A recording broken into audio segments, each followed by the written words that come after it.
Giêsu ya ra jam ya u ai paparo ki ja ki kenja kin mani jam ya u ki sha trong per teng Giêsu ya ra jam ya u ai paparo ki ja ki kenja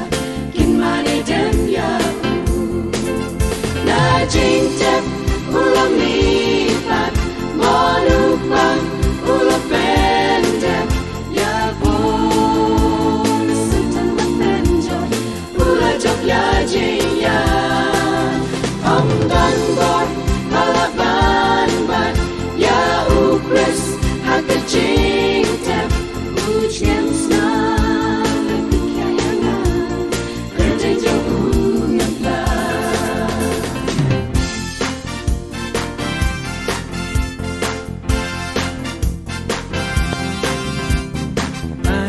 Baro telit kin penna bat ki kho siu kin dem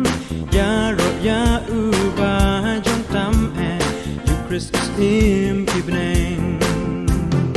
ai go baro telit kin penna bat ki kho siu kin dem